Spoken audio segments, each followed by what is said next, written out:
Congress senior నాయకురాలు మీనాక్షి నటరాజన్ కు సుప్రీంకోర్టులో చుక్కెదురైంది. మధ్యప్రదేశ్ నుంచి రాజ్యసభ ఎన్నికల బరిలో నిలిచిన మీనాక్షి నటరాజన్ నామినేషన్ రిటర్నింగ్ అధికారి తిరస్కరించడాన్ని సవాల్ చేస్తూ దాఖలైన అత్యవసర పిటిషన్ను న్యాయస్థానం తోసిపుచ్చింది. చట్టసభల ఎన్నికల ప్రక్రియ ప్రారంభమయ్యాక సుప్రీంకోర్టు నేరుగా జోక్యం చేసుకోలేమని, దీనికి రాజ్యాంగం అనుమతించదని స్పష్టం చేస్తూ పిటిషన్ను కొట్టివేసింది. Justice Prashant Kumar Mishra, justice A చందూర్కర్లతో కూడిన సుప్రీంకోర్టు ధర్మాసనం ఈ పిటిషన్ను విచారించింది. భారత రాజ్యాంగంలోని ఆర్టికల్ 329 ప్రకారం ఎన్నికల ప్రక్రియ మొదలైన తర్వాత నామినేషన్ల తిరస్కరణ లేదా ఆమోదం వంటి విషయాల్లో న్యాయస్థానాలు నేరుగా జోక్యం చేసుకోలేవని ధర్మాసనం స్పష్టం చేసింది. రాజ్యాంగంలోని ఆర్టికల్ 329 ప్రకారం ఎన్నికల ప్రక్రియలో కోర్టుల జోక్యానికి స్పష్టమైన నిరోధం ఉంది. ఒకవేళ ఈ పిటిషన్ ను కోర్టు స్వీకరిస్తే రాజ్యాంగ నిబంధనలను అతిక్రమించినట్లు అవుతుంది. అభ్యర్థికి ఏదైనా అన్యాయం జరిగితే వారు ఎన్నికల కమిషన్ ను లేదా ఎన్నికల అనంతరం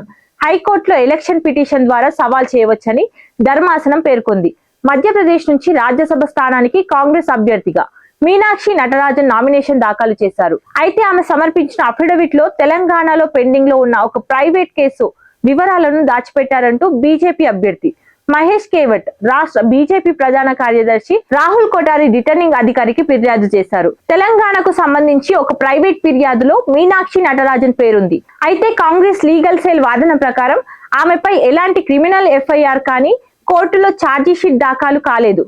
కనీసం ఛార్జీలు కూడా ఫ్రేమ్ చేయలేదు. ఈ చట్టం ప్రకారం 2 ఏళ్లు లేదా అంతకంటే ఎక్కువ శిక్ష పడే అవకాశం ఉండి కోర్టులో ఛార్జీలు నమోదైన కేసుల వివరాలను మాత్రమే అఫిడవిట్ లో పేర్కొనాల్సి ఉంటుంది. కేవలం ప్రైవేట్ నోటీసులను సాకుగా చూపి నామినేషన్ ను తిరస్కరించడం తీవ్ర అన్యాయమని, ఇది అధికార పక్షం ఆడిన ముందస్తు వ్యూహాత్మక కుట్ర అని కాంగ్రెస్ ఆరోపిస్తుంది. కాగా ఈ రద్దుతో బీజేపీ అభ్యర్థులు ఏకగ్రీవంగా ఎన్నికయ్యే మార్గానికి సుగమమైంది.